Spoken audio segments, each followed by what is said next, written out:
नमामि गंगे तव पादपङ्कजं सुरासुरैर्वन्दितदिव्यरूपं भुक्तिं च मुक्तिं च प्रदासि नित्यं भावानुसारेण सदा नराणां। जय वासुदेव, जय गंगा मैया सबको।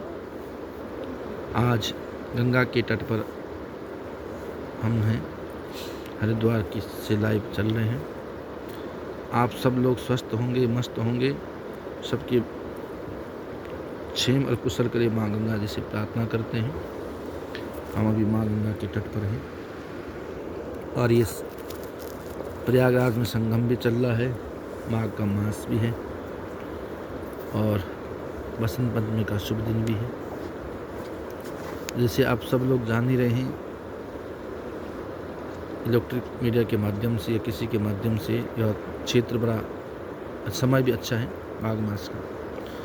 क्यों न इस माघ में कुछ भक्ति की चर्चा की जाए।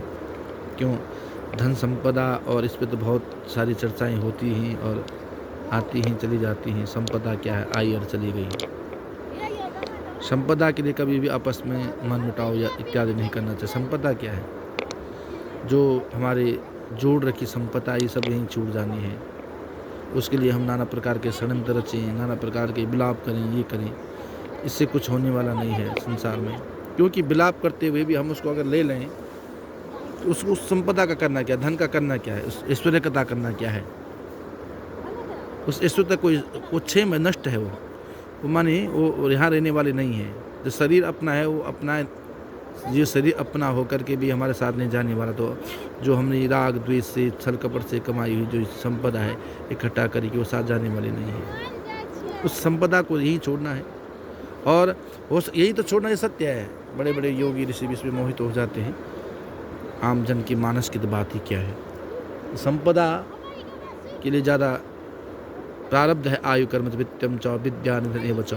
ये 5 चीज़ें पहले से निर्धारित, आपको क्या मिलना है, क्या करना है, कैसे करना है, संपदा। और आपको धन ऐश्वर्यता, अच्छे कर्म करो। कर्म ही आप, महाभारत में कर्म को ही शिव कहा गया है, कर्म को ही दुर्गा कहा गया है, कर्म को ही आप कृष्ण कहो, शक्ति कहो, शिव कहो, उस कर्म को ही सब कुछ, उस कर्म ही आपका इष्ट है। उस कर्म से ही आपको भाग्य बनना, आपका भाग्य बनना उस कर्म से। इसलिए संपदा पर विवाद नहीं करना चाहिए, नहीं तो संपदा आने वाले पीढ़ी को नष्ट कर देती है।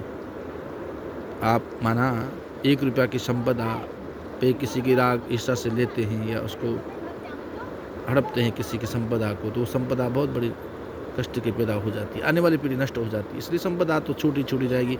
क्यों ऐसा राग द्वेष करना है।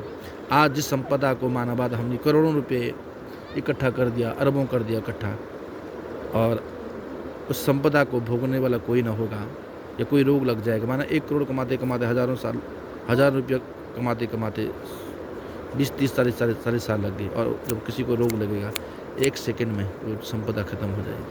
इसलिए संपदा नहीं, सद्बुद्धि परमात्मा दिए, सब भगवान के मार्ग पर लगें, नारायण के नाम पर नाम का जप करें। ये सबसे बड़ी संपदा है संसार में, और कोई संपदा नहीं है।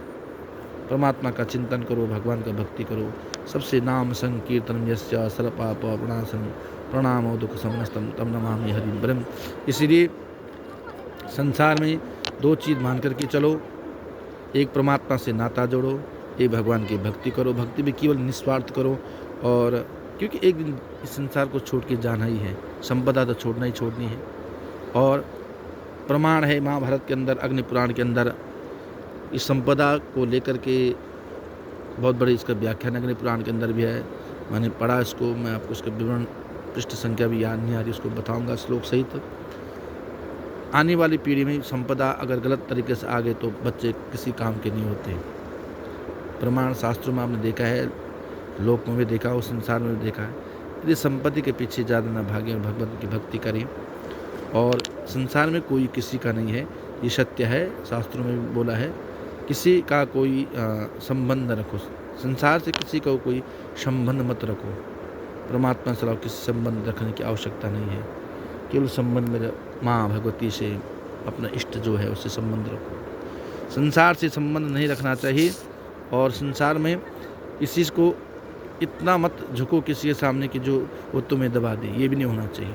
बस केवल परमात्मा के आगे झुको अपने इष्ट, अपने ज्येष्ठ जना जो आपके ज्येष्ठ हैं उनके सामने झुको, जो आपको लगते हो कि पूजनीय हैं।